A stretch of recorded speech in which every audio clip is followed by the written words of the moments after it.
Welcome back here today on the beautiful campus of Florida Panhandle Technical College. If you're a regular viewer of the show, you've seen us touting the upcoming drone program, UVS or Unmanned Vehicle Systems program, to be presented here in the fall on the college campus. In the meantime, we've had a series of workshops today featuring a UVS or Unmanned Vehicle Systems workshop with search and rescue and law enforcement as one of its focus.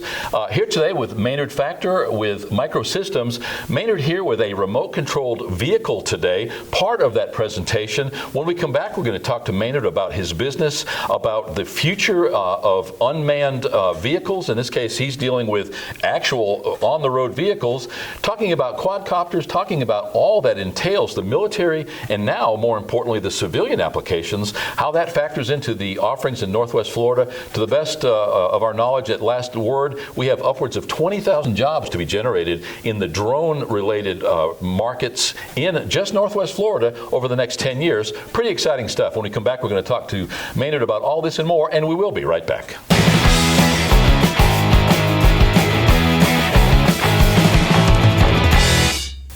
Welcome back. As mentioned, our guest today is Maynard Factor with Microsystems. Thanks for being here today as part of our workshop, but thanks for taking the time to carve out to talk to us about why you were here today. Oh, well, thanks, Paul. I appreciate you guys having me here. And like you said, we are Microsystems, but we're a division of Kratos Defense, which is a big defense contractor who has a sector in the unmanned systems arena.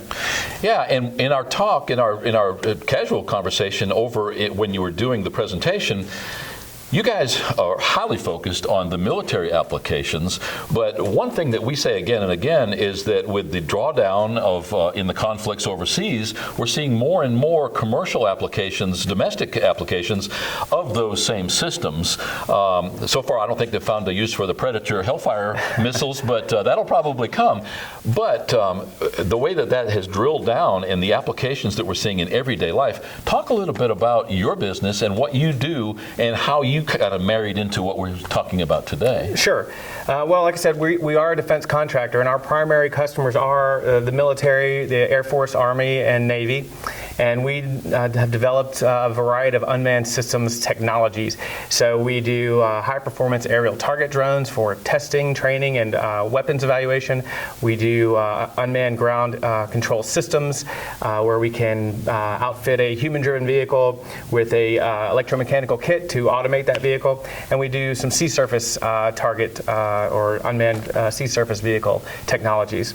So like you said, Paul, defense budgets have been shrinking over the past few years, so we've had to figure out ways to make sure that all of our employees have a job to come to. So what we've done is we've sort of looked at leveraging the technology we've developed for the military into commercial applications. So one of the areas that we found that seemed to mesh well was with the road construction industry, where we took one of our ground vehicle kits, one of the kits that we use to automate ground vehicles, and we taken that and integrated it into a commercially available truck-mounted attenuator vehicle. Yeah, and you mentioned that you work a lot with Tyndall Air Force Base in their drone or their targeting, their training programs. Right. You say the NAVC part of it. Do you work with the Navy base in Panama City as well? No, we actually work with the Navy group down at PAX in Maryland and also in California, China Lake area. Okay. How long have you guys been in business? We were started as a small business in 1976, and we've been in business ever since. We've always been in the unmanned systems industry. We were acquired by a larger defense contractor in 2003, and then in 2011, that larger company was then acquired by Kratos Defense, which is who our parent company is at this point. So 40 years. Yeah. The person who introduced your presentation at today's seminar was Kathy Nelson. Kathy heads up our STEM program, Science, Technology, Engineering, and Mathematics. We in the studio participate with some of those kids, teaching them some of the soft skills, how to do an interview, how to talk to each other, interviews and so forth. But at the end of the day, we have put a fine eye, a magnifying glass, if you will, on those STEM programs, enabling kids that vision of what the possibilities are going forward. I would imagine that when you get a bunch of youngsters around your demonstrations, lots of wide eyes and the potential for recruiting these people into these engineering fields or the specific applications going forward. Oh, absolutely. Absolutely. I mean, I'm a product of that environment myself. I'm from the local area. I got my high school education here, went to college, got my engineering degree, and was fortunate enough to get into this defense contractor who has these cutting-edge technologies. So it's important for me, and as well as the company, to introduce this technology to young people, because at the end of the day, that's where our pool of engineers comes from. And if we don't have engineers that we can put on some of these high-tech projects, we might as well not even be in business. Many of the applications on the everyday use of some of these systems is geared toward saving money and a more safe environment. In the case of the targeting or the drone program, obviously you wouldn't want some guy out there flying a plane that was going to get shot at. So for a long time that program has been in place. What has your business brought to the table in the way of new aspects in that technology, and how is that being used by the military? Well, being in business for 40 years, you see technology change every year, and I mean it changes at a very high rate of speed. So what our business brings to the table is we're very good at recognizing new technology and also recognizing opportunities to utilize this technology. I mean, our whole business is revolving around improving training and removing people from dull, dirty, and dangerous tasks. And that's the whole point of unmanned systems. A lot of our business is with the military, and one of the most important things that is on the forefront of our minds every day is how do we remove a warfighter from a dangerous situation to make sure everybody comes home. From movies like I, Robot to any number of genres of science fiction over the years, 1984, we are looking at that mechanized robotic society, removing people from those jobs who become almost subservient.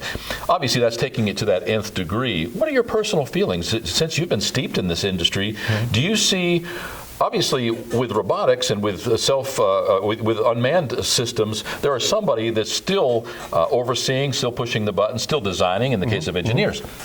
But are we putting people out of jobs, or are we actually creating new jobs surrounding those industries? Well, I look at it as an evolution, okay? Yes, in some aspects, jobs are going away, but when you look at things like the buggy whip, you no longer use a buggy whip, right? So that particular product is gone, and nobody's ever going to build a buggy whip again. Okay, but now we have automobiles. So think about the number of jobs that are created with technology, and that's what we're really looking at. What we're looking at is an evolution of capability, where the jobs, where some jobs are going away, but more advanced jobs are made present. So there's brand new opportunities there, and that's one of the most important things with STEM, really, is making sure that our students today are ready to work in a high-tech industry, because at the end of the day, that's where we're going. I mean, you're no longer going to have low-tech products and people having to do very manual jobs. All this stuff can be done by robotics, and we're going to need the smart people to design the systems, maintain the systems, and operate the systems. Not too many years ago, the news was released that we have lost so many engineers and engineering, the opportunity to educate engineers in this country, that we are bringing people in. We're outsourcing a lot. We're bringing people in from other countries. At that time, it seemed like we were trying to ramp up our educational process here to include more of that engineering. I think STEM, in large part, was incubated during that time. What kind of insight do you have into that evolution that we see going on right now? Well, I mean, it's something we can't avoid.